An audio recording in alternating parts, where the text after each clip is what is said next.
نبی علیہ السلام جب رات کو بستر پر پہنچتے تو دعا مانگتے، بسم اللہ ودعت جنبی اللہم اغفر ذنبی و اخسی شیطانی و فک ریحانی و اسقل میزانی وجعلنی فی الندی الاعلیٰ۔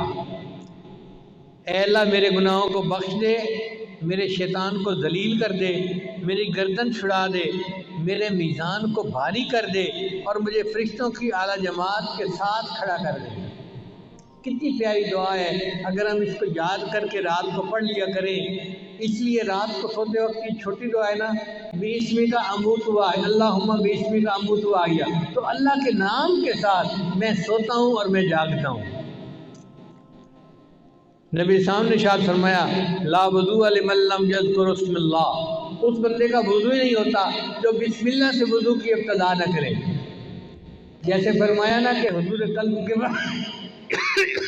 بغیر نماز نہیں ہوتی، ایسے نبی علیہ السلام نے فرمایا کہ بسم اللہ پڑھے بغیر انسان کا وضو ہی نہیں ہوتا، یعنی وضو کی برکت ختم ہو جاتی ہے۔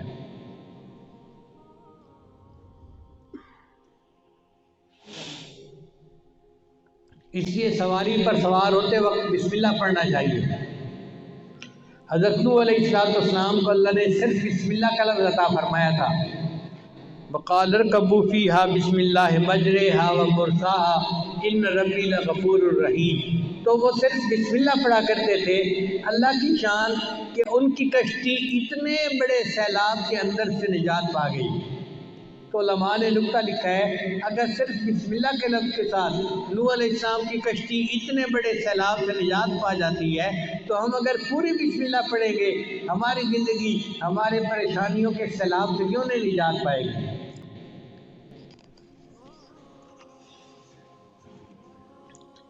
پھر اللہ تعالیٰ نے حضرت سلیمان علیہ السلام کو پوری آیت عطا فرمائی، اِنَّهُ مِن سُلَيْمَانَ وَإِنَّهُ بِسْمِ اللَّهِ الرَّحْمَنِ الرَّحِيمِ، چنانچہ وہ بسم اللہ الرحمن الرحیم پڑھا کرتے تھے، ہوا ان کا تخت اڑا کے جہاں چاہتے تھے وہاں لے جا کے نیچے اتار دیا کرتے تھے۔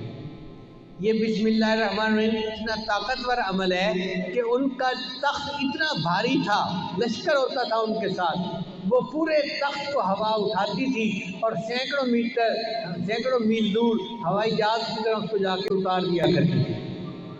اگر بسم اللہ کی وجہ سے حضرت سلیمان علیہ السلام کے تخت کو پرواز مل سکتی ہے، تو کیا نبی علیہ السلام کے امتی کو بسم اللہ کی وجہ سے روحانی پرواز نہیں مل سکتی؟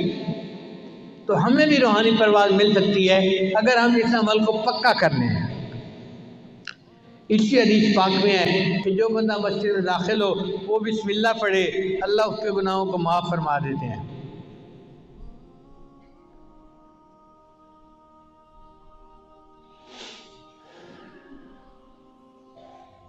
حدیث مبارکہ میں آتا ہے کہ جب تم اپنے میت کو قبر میں اتارنے لگو تو بسم اللہ پڑھ کے میت کو قبر میں اتارو گے، بسم اللہ کی برکت سے اللہ قبر کا عذاب معاف فرما دیں گے۔